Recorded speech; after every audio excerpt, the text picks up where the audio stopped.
Hello and welcome to Abco. My name is Gareth and today we're doing a training video on the STR1100 sweeper. We're going to cover off on the key features, maintenance, troubleshooting and usage. Okay, so first off we're going to go through the key points of the STR1100 sweeper. So one of the main features on this machine is the twin roller system, or TRS. So through the middle of the machine there are two brushes and they're set at different heights, which allows it to pick up smaller and larger debris. This machine's German made. A couple of things, very powerful motors on the machine. We've got some gel-filled non-marking tyres, so it's suitable for indoor and outdoor usage. It's also suitable on carpets, multi-use machine.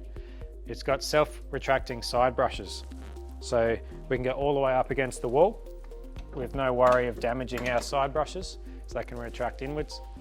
We've got excellent ramp climbing ability with this machine, so it's very good on a slope.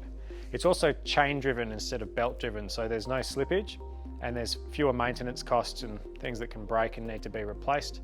It's got very high power suction system, so it's going to reduce the dust discharge, and you can also adjust the speed of the brushes with a dial on the side.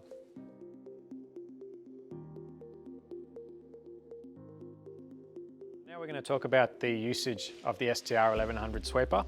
So the first thing is it takes a key, so we need to turn the key on.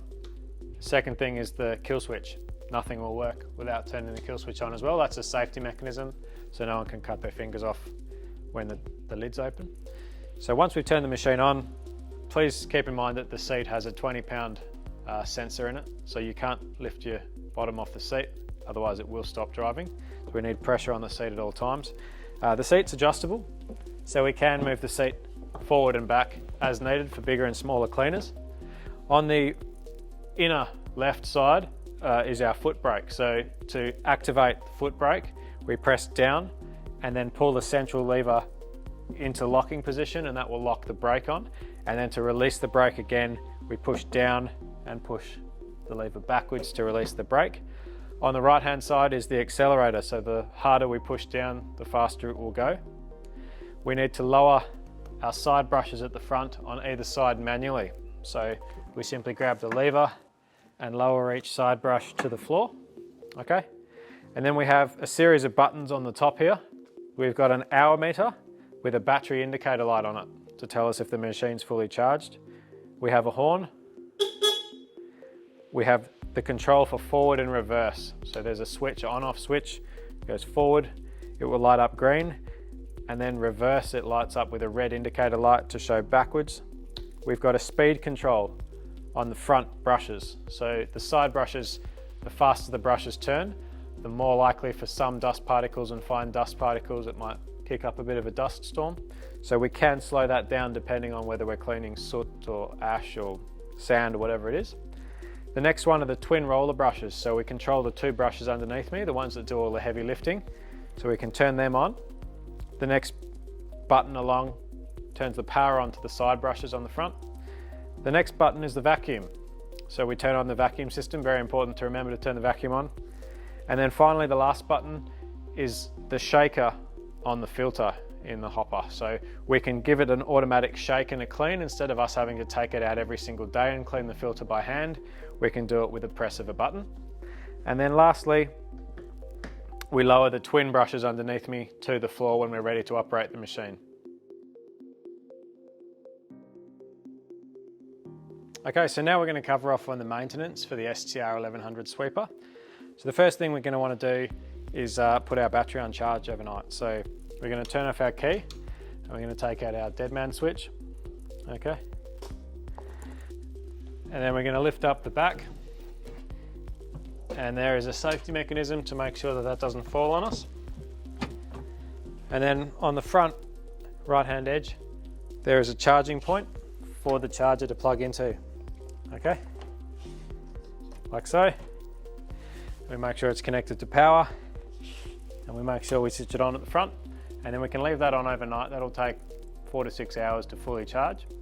It's best if you're not using the machine to charge it regularly, just to make sure the batteries stay fresh. Okay, so now we've put the batteries on charge overnight, ready to use the machine the next day. We can pop this lid back down. Okay, dead man switch back in. All right.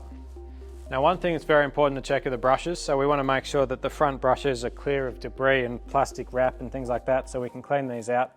They do pop off from an R-clip, so you can reach underneath and pop them off if needed, but that should be fine as is. The central brushes, we can undo these two screws on either side of the paneling and we can slide out the central brushes. The brushes also do need to be swapped over every 3 to 6 months depending on usage. That's something our service technicians would normally do. The next thing is making sure that our hopper and our filter are clean. So we want to make sure that we're regularly checking this, we're regularly cleaning it. And we also need to make sure that the filter, which lives underneath the hopper at the back here, is nice and clean and free from debris. So there's this button on the top that shakes the dirt from the filter into the hopper, but occasionally we do need to disconnect the two clips that hold the filter in place and take it out and give it a good hose off or a vacuum, just making sure it's completely dry before we put it back in. Now we're going to go through the troubleshooting for the STR1100 sweeper.